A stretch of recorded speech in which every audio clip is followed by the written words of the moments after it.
kindly ask you first to take your coffees and have a seat to really start a great event that we are very thrilled to organize over here in Bucharest, the SABRINA final conference, Safer Cycling Routes in the Danube Era.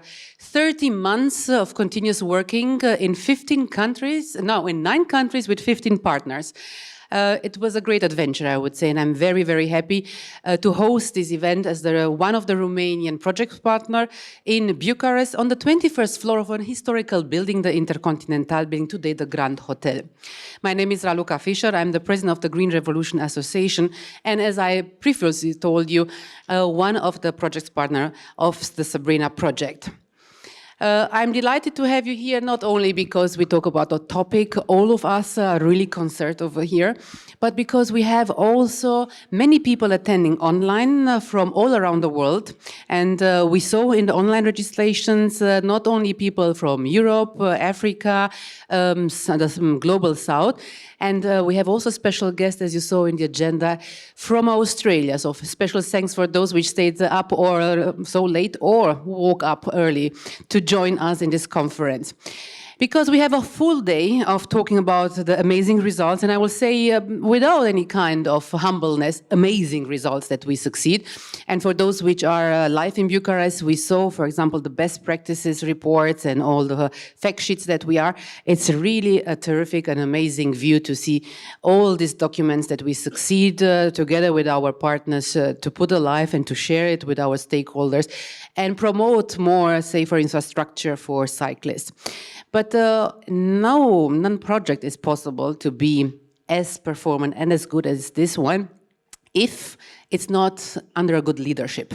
And I'm very happy to have next to us online Olivera Rozi from the European Institute of Road Safety, our lead partner in the SABRINA project. Welcome to Bucharest. Welcome to the SABRINA final conference, Olivera. Good morning. Thank you very much, Raluca. Good morning, distinguished guests, ladies and gentlemen. As Raluca said, my name is Olivera Rozi and I'm project director at the European Institute for Road Assessment, EURAP. And on behalf of the lead partner of SABRINA project, I am welcoming you to the final conference today. SABRINA project idea to tackle cycling infrastructure safety was grasped in 2018, and it was stimulated by raising concerns about increasing numbers of cyclists and other vulnerable road users accidents in the EU developing countries.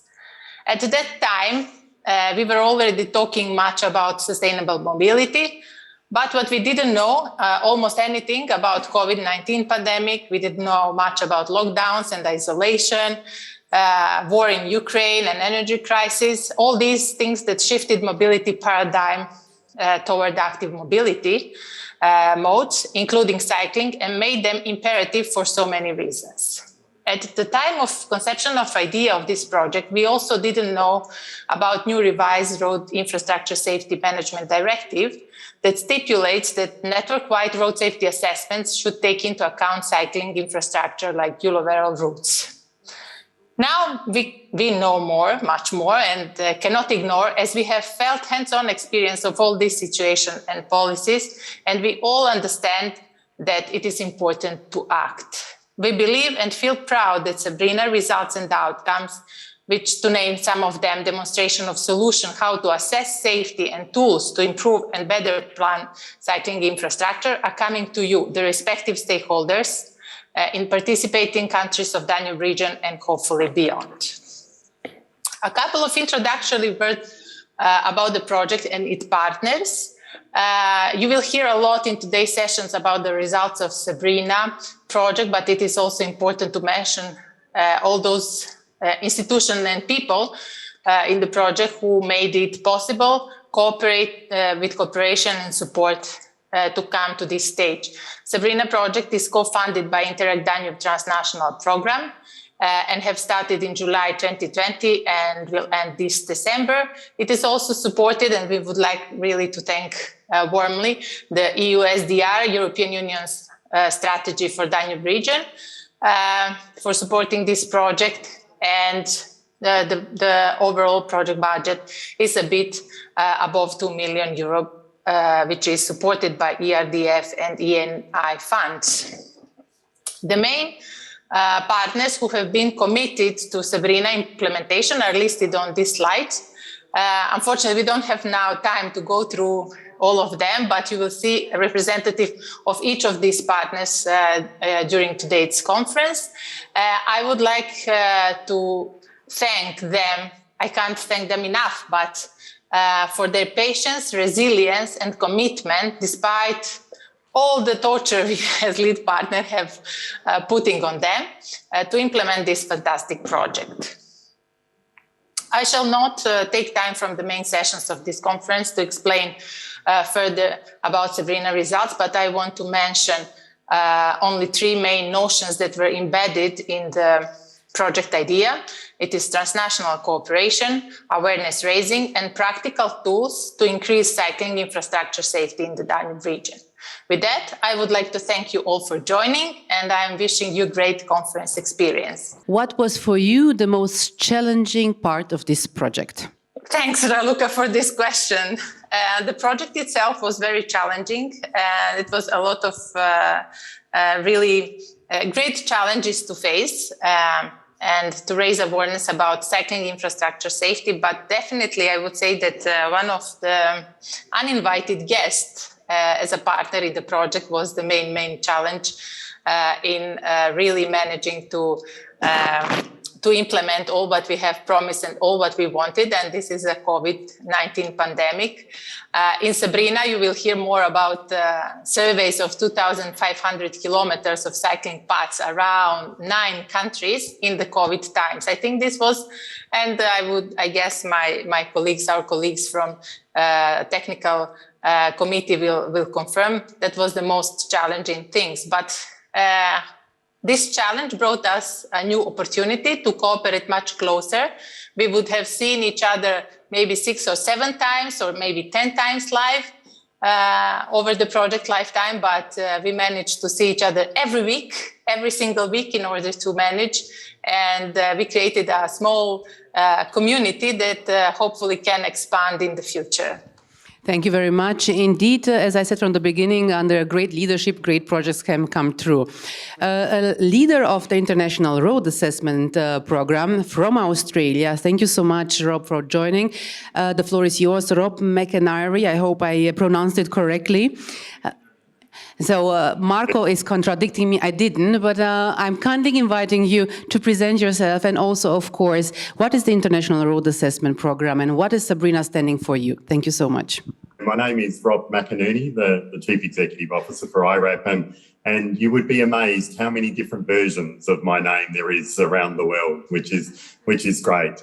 But obviously, I want to say firstly to all the distinguished guests, ladies and gentlemen, is congratulations on what has been a fantastic project. Let me share my screen with you because I want to introduce you to a couple of special people in my life. So I'd like to introduce you to my children, Callan and Mia. And my kids and I cycled a lot when they were younger, right from the age where the helmet was bigger than their heads. And also, whenever we would have to go on bike rides, that we would be going with their friends, our pet dog, their teddy bears. We would be packing everything up and going on lovely bike rides around where I lived. And in particular, with the Eurovelo routes, we would also be really active cyclists whenever we went on holidays. And there's no better way to experience a city or a region than on a bike. And we loved it, and we were doing that all the time. But around our house, we would often need to actually drive first with the bikes on the back to find a safe place for them to use. They are now independent teenagers, not quite as cute as those photos that you've seen, but they are now independent teachers and teenagers, and perhaps because I've told them too much about one-star roads for cyclists, they don't feel comfortable riding on the high-speed public roads near our house. They cannot reach those safer facilities by themselves. And so now they do not cycle at all. It's a lost opportunity for them and for their health and well-being. It's a lost opportunity for the environment and reduced emissions. A lost opportunity to build a generation who naturally chooses safe and sustainable transport modes. Cycling is great, but with unsafe and disconnected cycling routes, we are left with lost opportunities everywhere. The SABRINA project, though, is a global game changer and provides the objective and evidence-based knowledge to set policy, to understand the current safety performance of infrastructure, to quantify the benefits, and to ultimately invest in safer bicycle routes in the Danube area. So, as I said, my congratulations to all the project partners, because your work will not only save lives, but it will encourage and enable cycling trips and journeys that would not have happened otherwise. The lost opportunities will actually turn into amazing benefits for the individual, for the community, and for the region. We have the Sustainable Development Goal to halve road deaths and injuries by 2030, and safe and connected facilities for cyclists is key to achieving that target. Ensuring that more than 75% of travel for cyclists is on 3-star or better infrastructure is a must as we chart the course to the morally right target for Vision Zero. As we meet today, COP27 has just finished in Egypt. The climate crisis is searching for emissions reductions, for innovation, and for clean technologies. And it's simple. We would have emissions reductions if we had connected cycling routes and families did not need to drive to find a safe place to ride. We have innovation with the application of the iRAP star ratings and the CycleRAP methodology across the Danube that must now shape new and positive investment in safer routes for tourists, for commuters, and for local communities. And is there a cleaner technology than a bicycle? So today we will hear the amazing achievements of the SABRINA partners. Your work on 2,500 kilometres of Eurovelo routes that shows that 63% of routes are only 1 or 2-star, and where the first large-scale application of CycleRAP showed 14% of the off-road facilities are still high or extreme risk. In a way, that's actually good news, because we now have a clear picture of the current road safety performance. And we can work with the relevant agencies now to upgrade and celebrate each and every project. Ribbon cutting each and every 3-star or better facilities so that the politicians know and can celebrate, so that the road agencies know and can celebrate, the engineers know and can celebrate, and the community knows and can celebrate. Your kids will know, and with that knowledge, they will ride, and both people and the planet will be winners. Thank you, and all the best for today. Thank you very much, Rob. Such inspiring words and so much wisdom. In fact, you mentioned the UN SDGs, and all of you know that out of the 17 UN SDGs, the United Nations Sustainable Development Goals, the bike really answers to 11 out of them. Such an old vehicle, over 200 years, with such a full potential to really change the colossal problems on climate crisis we are facing now. And I say crisis, as you mentioned as well, COP COP27 just finished, unfortunately, not with the results that all of us really hope for and more ambitious targets. But the targets are not only linked to climate change, they are also linked to safety. And it is a project that it's very, very clearly focusing on the investment attraction in a safer infrastructure for cyclists, as you mentioned as well. And I'm very happy that one of the project's partner countries, Slovenia, is represented today by Franc Zepic from the EUSDR, PAC Air Rail Transport, the Ministry of Infrastructure of Slovenia. Welcome to Bucharest, at least this time online. Next time, I hope I will be able to greet you in person. How important is the SABRINA project for Slovenia, and what are the plans your ministry are seeing for increasing the investment and the safety of the cycling infrastructure in your country? Good morning to all of you, the speakers and participants. I have been asked two challenging questions, but however, first I would like to make a little statement about priority area 1B group that is dealing within the implementation of Danube strategy. That is 14 countries. So in our 12 years work, we have been focused mainly on the road, rail and air links. It goes without saying that most of the focus has been on transport infrastructure that needs to link the countries of EU and non-EU in one, how shall I say, one transport system. We have also tackled a number of issues that has been initiated or asked by the stakeholders of the transport community in the Danube-McInerney region. And Olivera and the others may all remember that we have some road safety conferences, we have railway conferences, we have a number of other conferences and workshops. However, nowadays, it is more and more discussion and pressure by the politicians, but also the community that cares about the pollution of our planet or our environment, that we need to change our mobility habits in order to do more so-called sustainable transportation, and this definitely includes cycling. So our focus is now also changing a little bit towards sustainable modes of transport, in particular in micro-mobility that is also part of this, and public transport as well.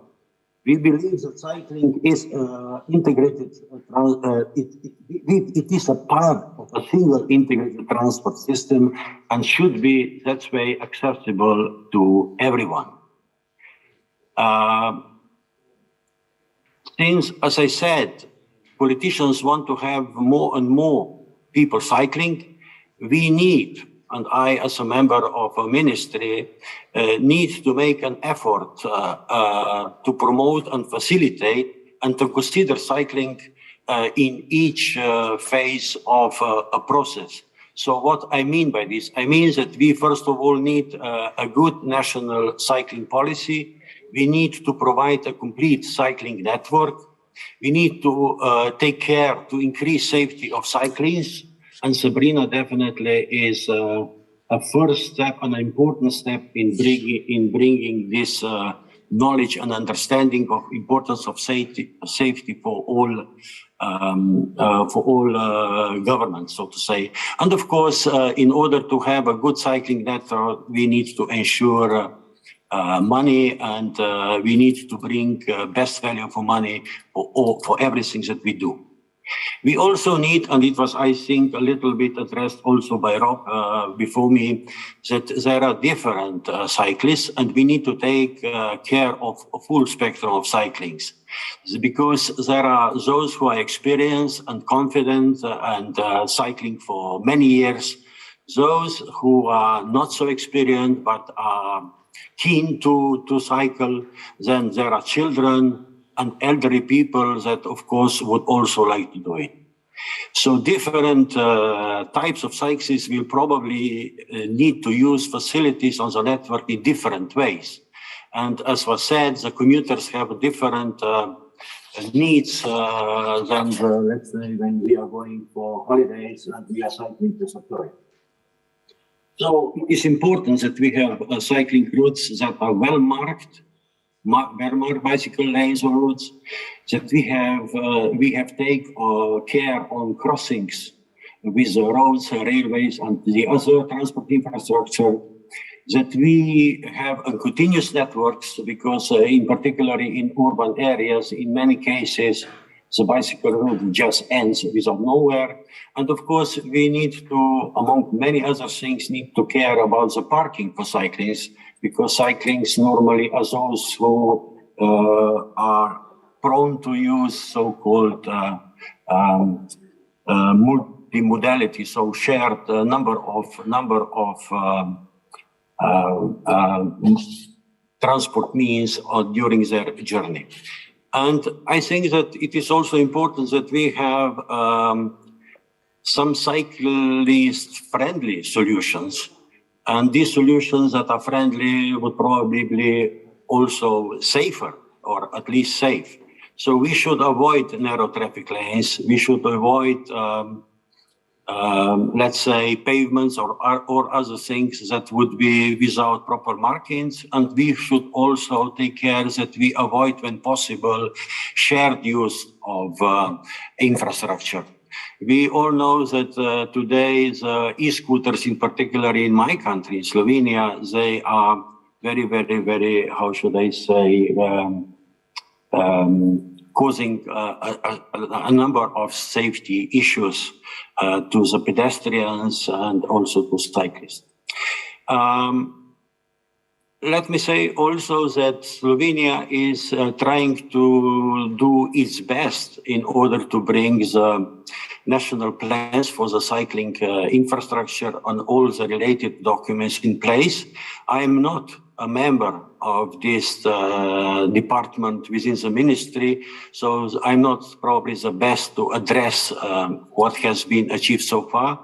However, I advocate, I promote that we do not do cycling lanes only for the sake of getting points. What I say, what does it mean? It means that we have number of maps, a number of cycling routes that are marked as a cycling routes, but in fact they are using a regional road which is full of, let's say, vehicles and even trucks or buses. And this is not definitely the safe way to go. We should be honest to ourselves. We should do step by step. And when we really have a cycling route, we should declare it as such, to be safe for all spectrum, as I said, cyclists in the past. Now about the SABRINA, I have been really, really pleased when this project has been started, when it was also granted the Interreg, the Transnational Danube Program funds. And I'm happy that Olivera and the lead partners and all the other partners are making the first step towards a safer cycling infrastructure. So there is, without saying, that I would like to congratulate on the results and, as was said, early achievements. And I wish you all a fruitful and in particularly vivid final conference. By vivid, I mean that all participants will be active. If you cannot be active during the conference, please do it during the coffee breaks, lunch, in order to network. Because I think that with exchange of views, with exchange of experience, we could bring many, many things to the positive or at least more positive level. So thank you for inviting me, and I will follow this conference with great interest. Lovely to see that honesty and step-by-step policy is one of your priorities, especially understanding the diversity of all the stakeholders which needs to use all the road infrastructure. It doesn't matter if we are elder, children, women, or people with limited accessibility. And this is what we are fighting for, and we are very eager to see what are the results of the SABRINA projects today and share it with you. We are having another guest online with us from Brussels. Philippe Amaral, the Policy and Development Director of the European Cyclists Federation, joins live. It's a very important time in Brussels also, because we talk about the TNT projects. You know it better than I, because you are fighting for the cyclist advocacy. And happy to have you here. And I'm very happy already to announce the partnership that we are having for the 5th of December. We will meet in Brussels with the SABRINA project's results outcomes to talk in front of policymakers, in front of advocates and cycling enthusiasts about our project and our shared objectives of ECF and the SABRINA project. Philippe, welcome to Bucharest Online. Thank you so much, Luca, and good morning, everyone. I'm really sorry I can't be in lovely Bucharest with you all, so I'll take this option instead of staying in rainy Brussels. So ECF, we aren't an official partner of this project, but we look at it with keen interest, as you do with any projects around Europe that have a goal of increasing cycling infrastructure. So I'm really glad that I'll be following for a bit online today, and then you have amidst you in the guests in person, Alexander Buczynski, who is our policy officer on infrastructure, and I have to say, probably one of Europe's foremost experts on cycling infrastructure. So I've just put a lot of pressure on him, but he will live up to it, certainly. You know, Rob, you've given me inspiration. Since you brought out pictures of your kids, I'm going to regale you on with pictures of my kids, and there'll be a purpose to this. Hold on, I'll just put full screen. So here are my two kids. On the left is my 4-year-old daughter, who's looking very stylish as usual on her bicycle. She's a newcomer to the bicycle, cycling for about 6 months. And the smile she has there is typically the smile she has anytime she's riding the bike. And then on the right is my son on the lower right-hand corner wearing a white shirt. And this was on a ride we did not too long ago, called the Critical Mass, so the children's version of Critical Mass, and where we took over the streets of Brussels and cycled in a really huge parade, and that was really good. Now, just like Rob and others, I'm sure for us in our family, the bicycle is the primary mode of transport. That's how we get around, and we also have a cargo bike to put the little one in there because she can't cycle everywhere. In Brussels, as a city, has made strides in improving its cycling infrastructure, but it still falls short in many ways, as do many cities across Europe, which makes building cycling infrastructure so crucial. Now, I've been cycling in Brussels for the time I've lived here, 15, 16 years. And being an adult male, as you know, like others, I've cycled in the streets amidst the cars and the traffic, or when there's a cycle lane. You know, I take the risk. And some places it's really good, and others it's not great. But my eyes have been opened when my kids started to cycle, how we look at infrastructure, the lack thereof. And I think my eyes really started to open about a year ago when my son told me that, you know, he didn't want to cycle to school today because there's too many cars, and he's a bit nervous about the roundabouts that we have to cross in order to get to his school. And that just really opened my eyes. And I thought that, you know, the struggle for having better cycling infrastructure isn't just so, you know, people who like to cycle have places to do that, but it's really to give people of all ages, and especially kids, the ability to be outside, to be independent, to move independently, to get there where they want to go really safely and enjoyably.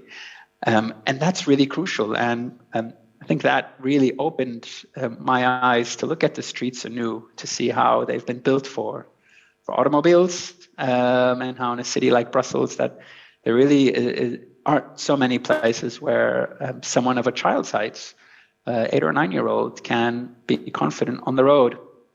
And this ride in particular on the right, and the picture on the right, that opened my eyes again, because there was maybe 1 or 2 occasions where my son came a bit close to being hit with a door, somebody opening a door.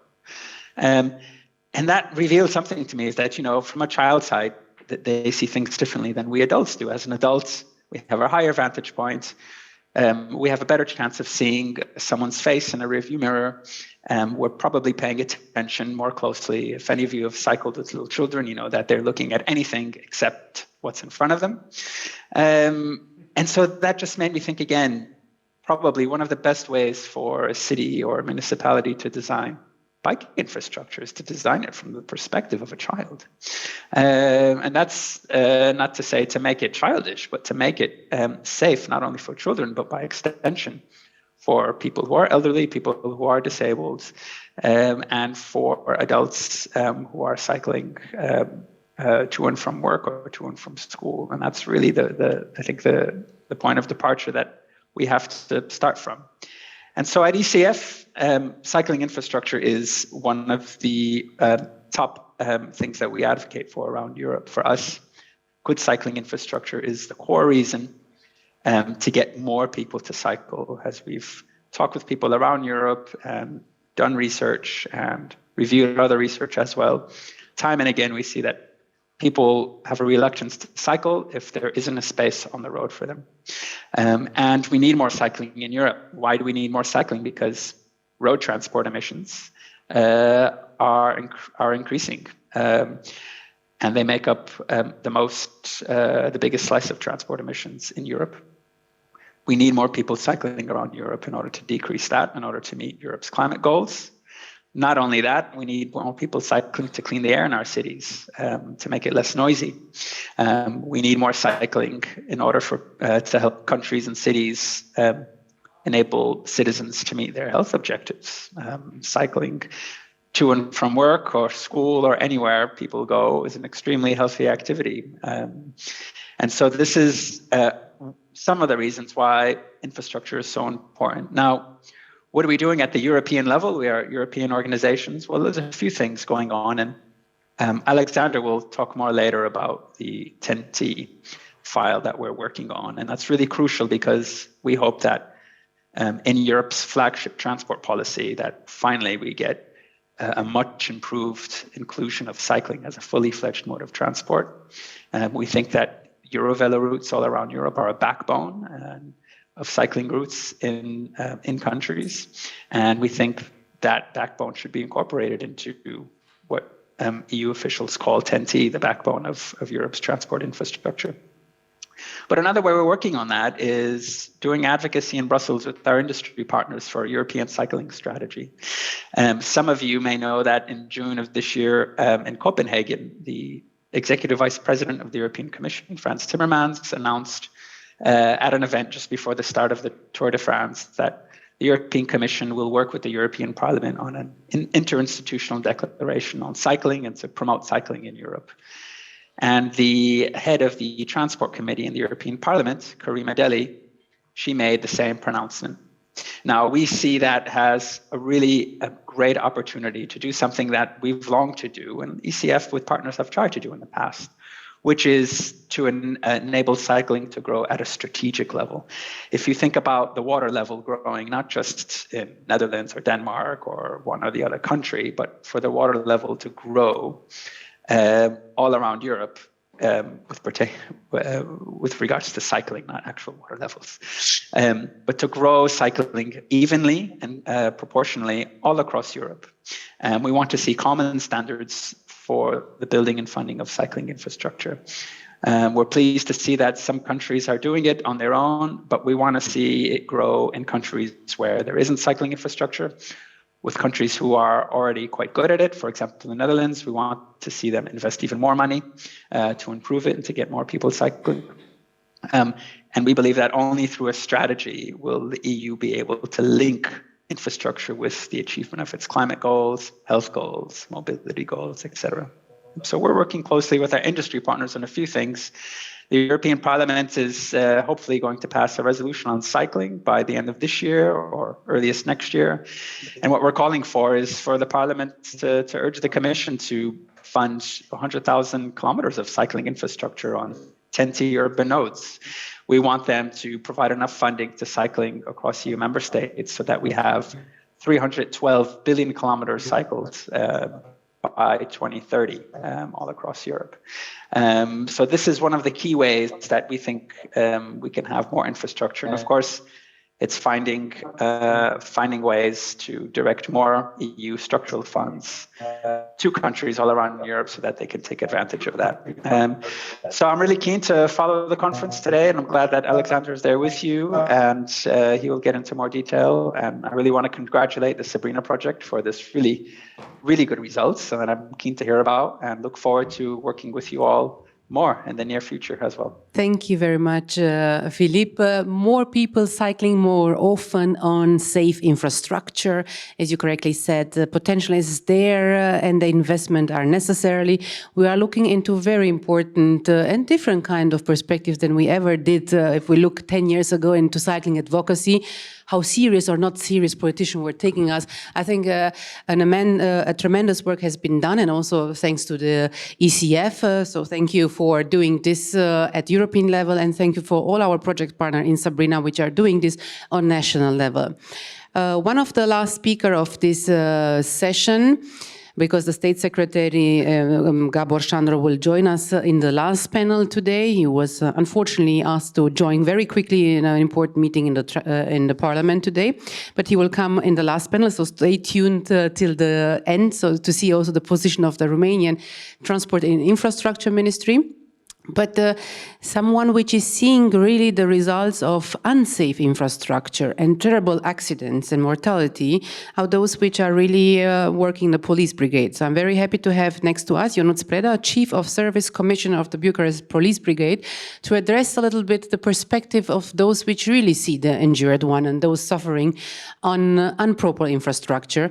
And I'm very keen to understand the position of the police, not always a very good partner with us. We are sometimes being on different, but even though we are fighting for safety, we see it that today having you over here, it's a great achievement. Mr. Ionuț Preda, the floor is yours. Thank you for the kind introduction. Hello and good morning to all. My name is Ionuț Preda. I'm working at the local authority at the Bucharest Traffic Brigade.